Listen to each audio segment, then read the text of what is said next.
j'étais pas sûr qu'il y ait le chauffage, alors je me suis habillé comme pour l'hiver, et maintenant j'ai trop chaud.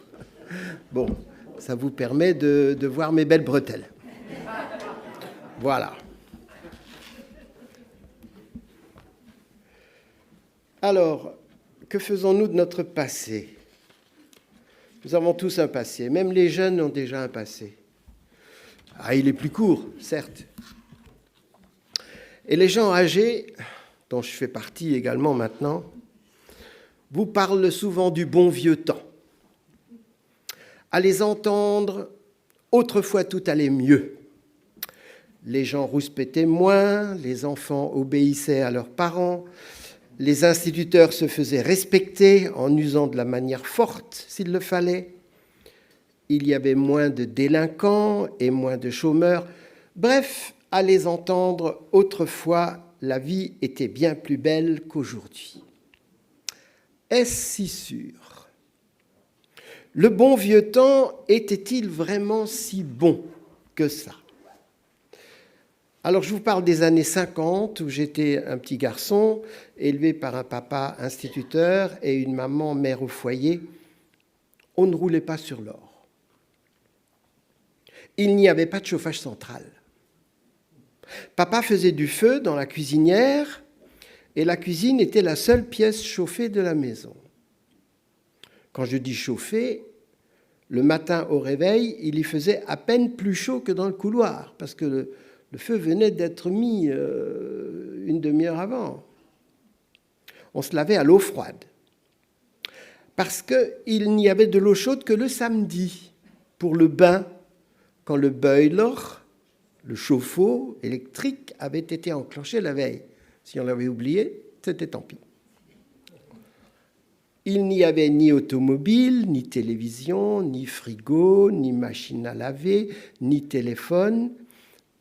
Bon, bien sûr, tout cela est venu progressivement et même assez vite par la suite.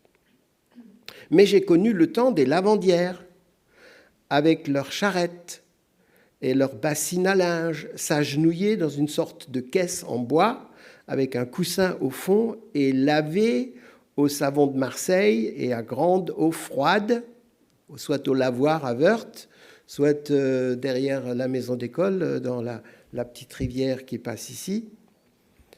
Et en toute saison, les mains étaient rouges d'avoir touché longtemps l'eau froide. Et ça ne devait pas être drôle pour ces femmes. On cherchait le pain à la boulangerie, la viande chez le boucher, l'épicerie à la Copé ou ailleurs, chez Madame Kunz. Il fallait attendre son tour. On payait en liquide, bien sûr. Parfois, le petit garçon que j'étais se faisait voler son tour par une dame pressée. Et maman me donnait la commande. Anderthalb Pfund Rindfleisch zum Brot. Je traduis 1,5 livre de bœuf à rôtir. Ma compréhension de la chose en dialecte n'était pas trop bonne, et alors je me répétais la commande dans ma tête pour m'en souvenir encore quand ce serait mon tour. Anderthalb Pfund Rindfleisch zum Brot. J'en vois qui s'amuse là. Oui. Et il m'arrivait de ne plus me souvenir. Mais oui, bien sûr. Et puis, il ne fallait pas perdre les sous, comme c'est arrivé à Jean-Louis, le fils d'une voisine, qui, pour avoir perdu 100 francs, a été enfermé à la cave comme punition. Belle époque. Papa a acheté une télévision noir et blanc. Il n'y en avait pas d'autre. 2 chaînes, une chaîne française, une chaîne allemande. Il n'y en avait pas d'autre. Mais c'était surtout pour voir les matchs de foot avec ses copains, qui envahissaient le soir de football notre séjour. Ils fumaient comme des pompiers et poussaient des cris stridents lorsqu'un but était marqué ou lorsqu'un but était raté. Bon. Maman et nous, à la cuisine, n'étions pas ravis. Nous, les enfants, n'avions le droit de regarder la télévision qu'une petite demi-heure avant les infos et parfois le samedi soir quand il y avait un cirque, la piste aux étoiles, ou le dimanche après-midi pour un film tout public. En classe, je me souviens d'avoir eu un franc succès quand j'ai raconté pour les 30 Glorieuses l'arrivée de ces produits, de ces articles ménagers, quand j'ai raconté l'arrivée du frigidaire et que le petit Roland, accroupi, ouvrant le frigidaire et le fermant pour voir si la lumière allait s'éteindre quand on ferme.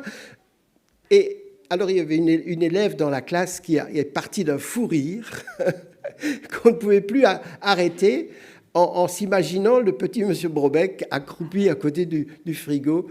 Et tout le monde a ri, alors, pour finir, parce que c'était contagieux. Je pourrais continuer comme cela longtemps, mais ce n'est pas vraiment le sujet.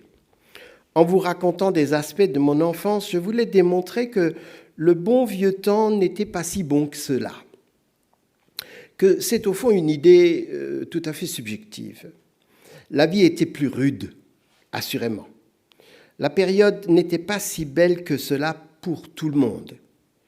Certains aspects étaient peut-être positifs, d'autres étaient nettement moins bons. En fait, c'était différent. Et puis, on ne ressentait pas cette rudesse, puisque c'était un peu pareil pour tout le monde, et on n'avait pas vraiment d'éléments de comparaison. On ne pouvait pas comparer avec aujourd'hui, qui n'existait pas encore. Donc, c'est maintenant qu'on peut comparer avec le passé, mais quand on est dans le passé, on ne peut pas comparer avec le futur. Voilà, le bon vieux temps, et il faut dire ça aux gens qui en parlent sans cesse, le bon vieux temps était une autre époque qui ne reviendra plus. Mais c'était ainsi, et au final, on n'était pas si mal que ça. Alors j'en viens à notre sujet. Nous avons tous un passé dont nous sommes fiers peut-être, ou un passé que nous regrettons peut-être, que nous idéalisons, ou alors un passé qui nous pèse, nous dérange, nous hante presque. Nous avons tous dans notre vie fait des choses peu glorieuses que nous aurions voulu être différentes. Mais voilà, il nous faut faire face à ce passé-là, qu'il nous plaise ou non, l'accepter et en faire quelque chose qui saura nous faire avancer.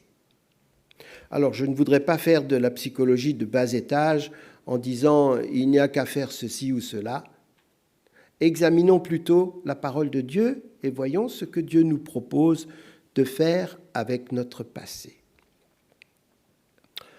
On peut regretter son passé, se lamenter sur son sort, comme font beaucoup de gens, comme le fait Job aussi, au chapitre 29, quand il parle à Dieu, il regrette, il pleure sur sa prospérité perdue, sur sa famille disparue, sur sa santé envolée. « Oh, que ne puis-je être comme au mois du passé, comme au jour où Dieu me gardait, quand sa lampe brillait sur ma tête et que sa lumière me guidait dans les ténèbres. Que ne suis-je comme au jour de ma vigueur, où Dieu veillait en ami sur ma tente, quand le Tout-Puissant était encore avec moi et que mes enfants m'entouraient. » Je pourrais lire tout le chapitre. Et dans le chapitre suivant, « Les terreurs m'assiègent, ma gloire est emportée comme le vent, mon bonheur a passé comme un nuage, et maintenant mon âme s'épanche en mon sein, les jours de la souffrance m'ont saisi. » Job pleure, il se lamente devant ses amis et devant Dieu, et il avait quelques raisons d'être accablé. Ce que nous souffrons est peu de choses en comparaison de ce que Job a souffert. Pauvre comme Job, qui a tout perdu. Cela sert-il de se lamenter sur son sort? Vous savez, ça ne changera pas les choses, mais ça peut faire du bien de pleurer. Surtout si on peut se confier à quelqu'un qui vous écoute. Job avait des amis. Alors, on sait que ses amis n'étaient pas trop bien inspirés en lui disant « Job, tu as certainement péché contre Dieu, il faut creuser un petit peu, puis tu vas trouver là où tu as fait... » Voilà. Et puis, ce n'était pas ça. Job était droit devant l'Éternel. Alors, est-ce qu'on a le droit de se plaindre devant Dieu ? Assurément, oui. Parce que Dieu nous entend et nous écoute. Ce n'est pas la même chose, hein, entendre et écouter. Il nous écoute. Il nous écoute 24 heures sur 24 et tous les jours et tout le temps. Il est prêt à nous entendre. Et on peut tout lui confier. On peut lui confier nos misères, nos craintes, nos doutes. Il a un cœur de père compatissant. Il veut notre bien. Il est toujours prêt à essuyer nos larmes et à nous consoler. S'il permet le malheur, la souffrance, le deuil, c'est qu'il veut nous voir revenir à lui d'un cœur repentant et confiant. Dieu ne se plaît pas à nous voir souffrir, mais il a un plan qui nous échappe sans doute, souvent. Un désir de nous faire grandir et de nous rapprocher de lui. Mon père n'était pas du genre à se plaindre, il était plutôt stoïque. Mais à peu près à tout âge de sa vieillesse, il aurait voulu avoir 10 ans de moins. Surtout lorsque la vieillesse et ses maux sont arrivés dans sa vie quand il ne voyait plus et quand il avait tellement de courbatures et de difficultés à se mouvoir. Par contre, maman se plaignait souvent et beaucoup. Et pourtant, c'était elle, la chrétienne, dans le couple. On peut être accablé par son passé, hanté par des choses qu'on a faites ou pas faites, au point que ce passé ressurgit devant nos yeux et nous accuse, nous montre combien nous sommes mauvais, lâches, indignes et maladroits. Un jour, j'ai reçu un faire-part de mariage d'un ami que j'avais perdu de vue. Ce mariage avait lieu dans le midi de la France. J'ai décidé que je n'irais pas, trop loin. Seulement, j'ai égaré ce faire-part. Et j'ai oublié ce mariage. Mais quelle honte quand j'ai appris que j'étais attendu à ce mariage et que je n'avais pas seulement envoyé une carte de félicitations. Ce faux pas m'a longtemps travaillé et dérangé. Comment ai-je pu commettre une telle faute de savoir-vivre ? Je me suis excusé, mais le mal était fait. Et il y a d'autres choses dans ma vie qui ne sont pas glorieuses, dont j'ai honte et que je ne vous raconterai pas parce que ça ne serait pas utile. Que faire de tout ça ? Si nous sommes chrétiens, nous pouvons demander pardon à Dieu et aux hommes que nous avons blessés. Le passé qui nous accable, nous pouvons l'apporter à Dieu et lui demander de nous aider à l'effacer. Faute confessée est à moitié pardonnée. Si ce proverbe est vrai pour les hommes, pour Dieu ce n'est pas vrai. Dieu ne fait pas les choses à moitié. S'il nous pardonne, c'est totalement, entièrement, définitivement. Il nous dit, vos fautes, je les oublie, je les jette au plus profond de la mer. Si nous sommes devenus chrétiens, il y a normalement un avant et un après. Je m'explique. Notre vie d'avant, dans le péché, est confessée, elle est pardonnée, et les choses sont nouvelles. Le sacrifice parfait offert par Jésus pour notre salut vaut pardon et réconciliation avec le Père. Si quelqu'un est en Christ, il est une nouvelle créature. Les choses anciennes sont passées, voici toutes choses sont devenues nouvelles. Daniel nous l'a montré ce verset. Tout cela nous vient de Dieu qui nous a réconciliés avec lui par Jésus-Christ. Alors notre vie d'avant, nous pouvons l'oublier aussi. Nous pouvons être réconciliés avec nous-mêmes. Ça veut dire que le passé mauvais, négatif, triste, ne doit pas nous accabler dorénavant. Si nous avons tout remis à Dieu, nous pouvons considérer ce passé comme soldé, apuré, réglé par le sacrifice de Christ. Si je ne peux pas l'oublier, je dois pouvoir le reléguer à sa juste place, de manière à ne plus en souffrir.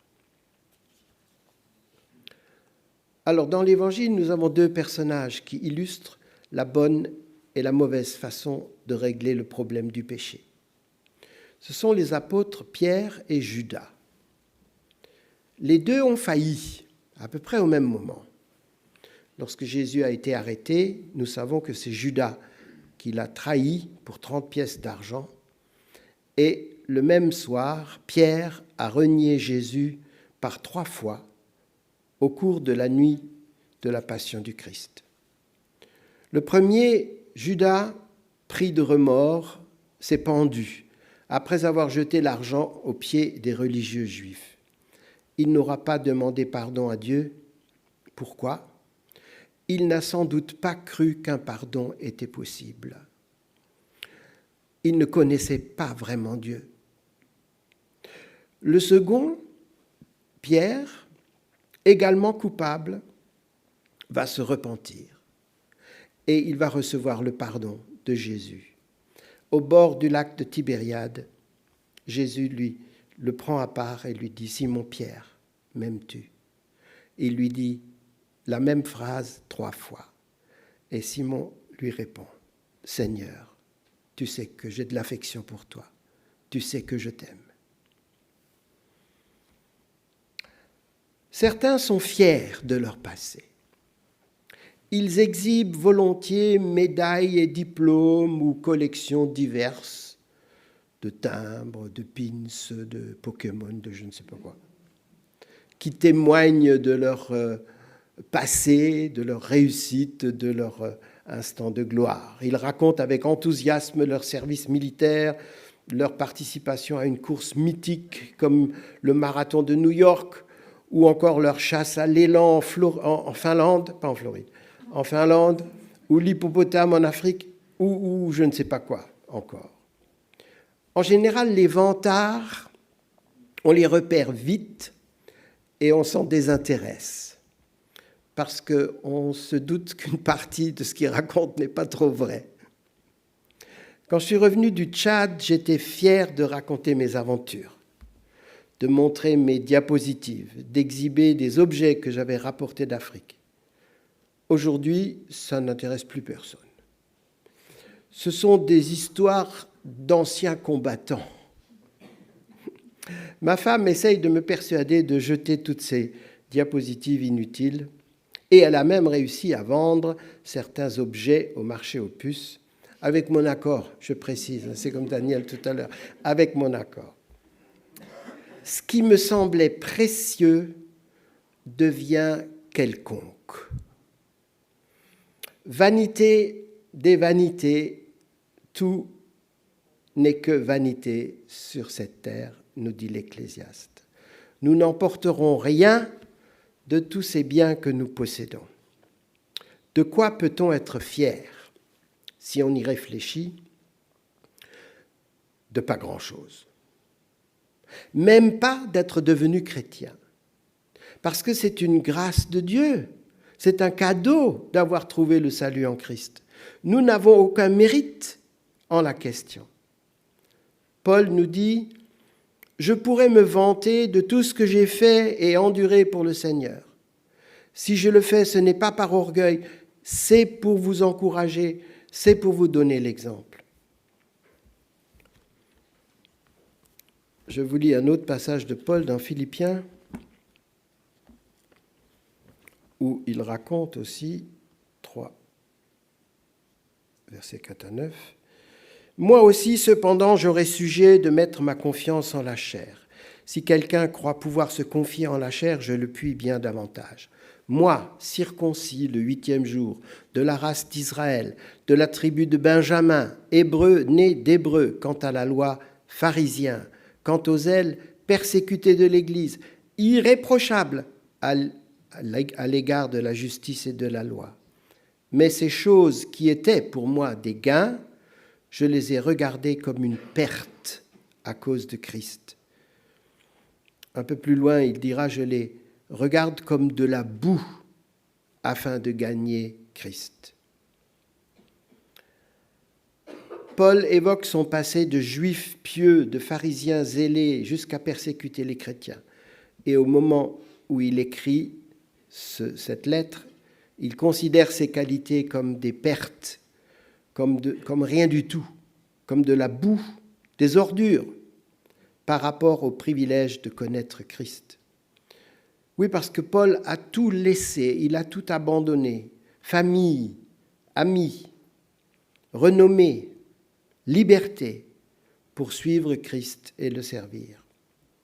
Alors, nous ne sommes pas tous des Paul, loin s'en faut, mais nous sommes conviés à solder notre passé peu glorieux, et Dieu veut nous aider en cela.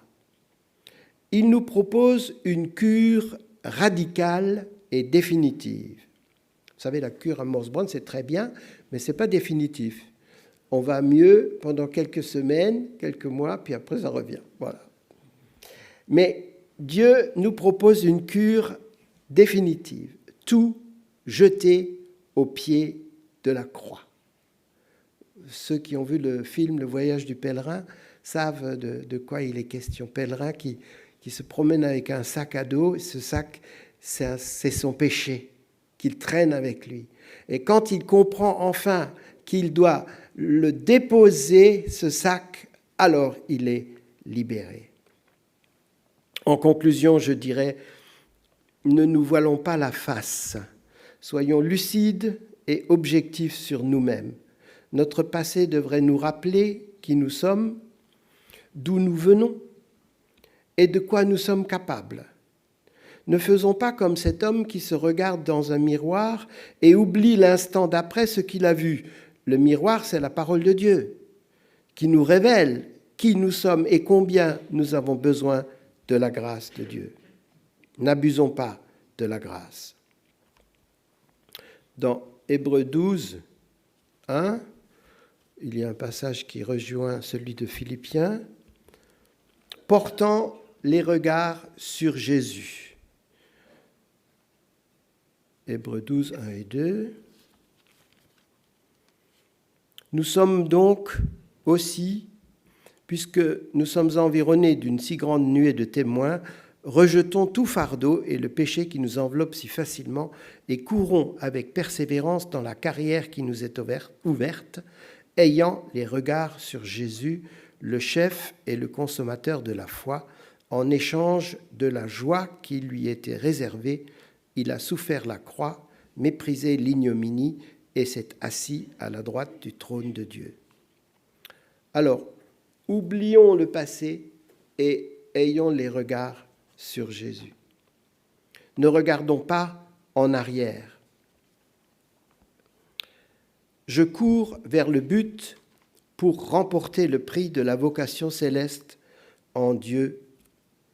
Frères, je ne pense pas avoir saisi le prix, mais je fais une chose, oubliant ce qui est en arrière et me portant vers ce qui est en avant, je cours vers le but.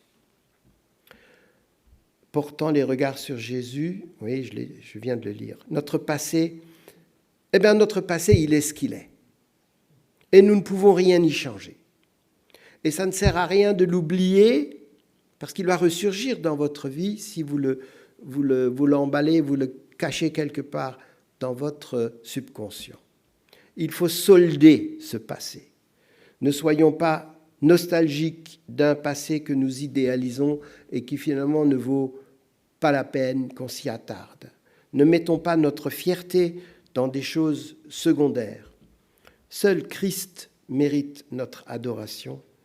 Seul Dieu doit être au centre de notre préoccupation. Notre passé n'est peut-être pas glorieux, mais notre avenir l'est assurément si nous appartenons à Christ. Amen.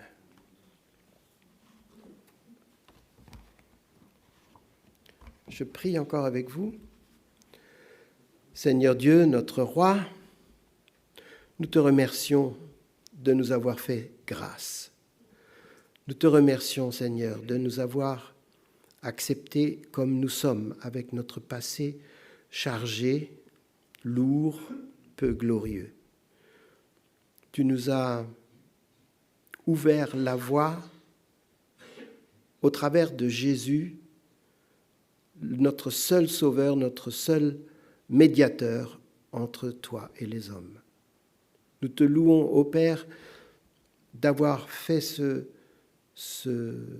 plan formidable, d'avoir échafaudé ce plan extraordinaire et unique, d'offrir ton propre Fils pour nous. Et nous te louons, Seigneur, de cette possibilité que nous avons, aujourd'hui encore, de te recevoir dans notre cœur et de te voir nous pardonner et nous accepter et nous rendre notre liberté. Merci Seigneur pour tout ce que nous avons en toi et tout ce qui nous attend encore dans un avenir que nous croyons glorieux avec toi. Amen.